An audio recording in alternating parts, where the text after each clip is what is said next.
Derek is in a grocery store on a Saturday afternoon, and something happens that most people would process as a minor annoyance. Someone's shopping cart accidentally bumps into him from behind. The person immediately apologizes. This is the kind of mundane social friction that happens constantly in public spaces, that people with functioning egos dismiss within seconds. But Derek has no ego to process this event with any perspective. He only has his shadow, which contains all his accumulated rage, all his primitive aggression, all the anger he spent his life denying and repressing. That rage has been building pressure for years, decades, and this minor bump is the trigger that releases it. Derek spins around with fury blazing on his face. The person who bumped him, a woman in her 60s, steps back, frightened. Derek begins shouting about how she did it on purpose, how everyone is always attacking him, how he's sick of being treated like garbage. His hands are shaking. His voice is getting louder. Other shoppers are stopping, staring, some pulling out phones to record what looks like an imminent violent confrontation. Security arrives and has to escort Derek out of the store. He's banned from that location. This is the third store that's banned him in the past year.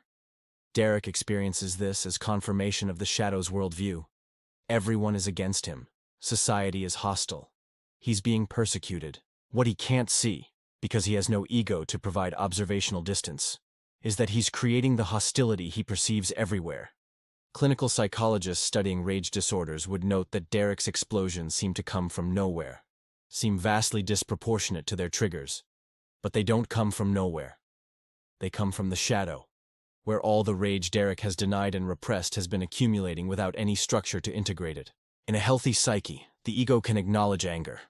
The persona can express it appropriately, and the self can integrate it into wholeness. Derek has none of these structures. He just has the shadow, and when it erupts, it's volcanic. The pattern repeats at work. Derek's boss gives him routine feedback on a project.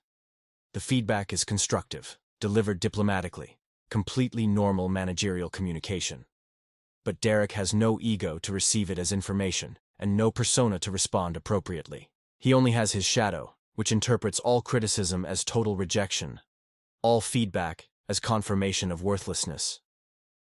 Derek explodes at his boss, shouting about how he's never appreciated, how everyone's out to get him, how the company is full of incompetent managers who wouldn't know good work if it hit them in the face. His boss, shocked and disturbed by this disproportionate response, places Derek on immediate administrative leave. Derek will be fired within the week. This is his second job loss in 18 months, and he experiences it as more evidence that the world is against him. Derek sits alone in his apartment on a Friday night. He has no plans because he has no friends. He had friends once, years ago, but the shadow drove them all away. Every friendship eventually hit the same pattern. Derek would interpret some innocent comment as an attack, some normal boundary as rejection, some unavailability as abandonment. He would lash out, accuse, project his own hostility onto them. Eventually, they would all leave, confirming what Derek's shadow has always known. He's meant to be alone. Watch him scroll through social media and notice what happens to his perception. He sees photos of former colleagues at a work event he wasn't invited to. A person with an integrated psyche might feel momentary disappointment, but could generate alternative explanations. Maybe they forgot to invite him. Maybe it was a small event. Maybe it wasn't personal. Derek's shadow has only one interpretation. They deliberately excluded him because they hate him. They're probably laughing about him right now. They've always thought he was worthless. He sees a photo of his sister with her family, happy and smiling. The shadow immediately generates self-comparison and finds Derek lacking. His sister has a successful marriage, well-adjusted children, a circle of friends. Derek has nothing. The shadow interprets this as evidence of his fundamental defectiveness. Not bad luck. Not different life paths. But proof that he's broken at his core while others are whole. Derek hasn't spoken to his family in 8 months. The last time was at his mother's birthday dinner, where Derek's shadow interpreted some innocuous family dynamic as a deliberate slight against him. He exploded, accused his sister of always being the favorite, told his mother she'd never really loved him, and stormed out. His family has tried to reach out since then, but Derek can only interpret their attempts as manipulation or pity. and he pushes them away. Researchers studying social isolation and mental health would recognize Derek as being at extreme risk. Complete isolation, no support network, building resentment and rage with nowhere for it to go. But Derek's isolation isn't just circumstantial, it's structural. He's missing the psychological components that make relationship possible. Without an ego to observe his experience, without a persona to navigate social reality, without connection to the self for integration, Derek is trapped in the shadow's dark prison with no way out. He goes to bed that night with the same voice that greeted him that morning. You're worthless. You're alone because you deserve to be alone.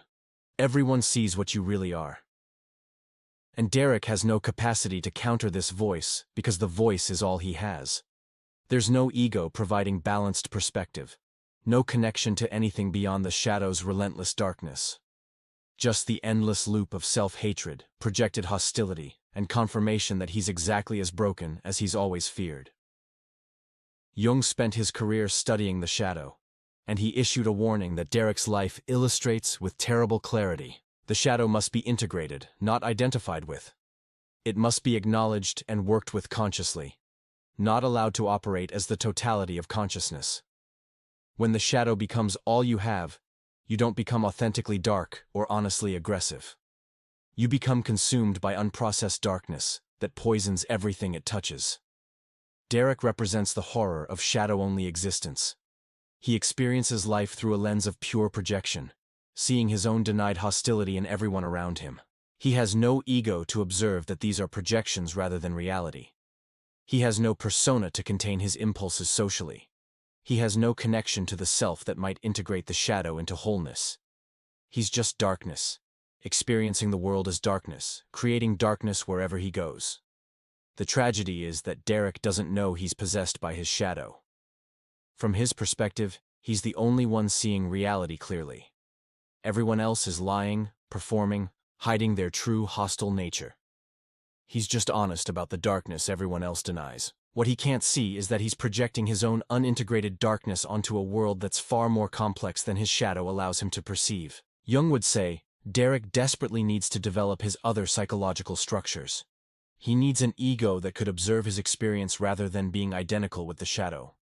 He needs a persona that could contain his impulses and allow him to function socially despite his internal darkness. He needs connection to his unconscious and the self, which might provide healing and integration that transforms the shadow from a prison into a source of depth and power.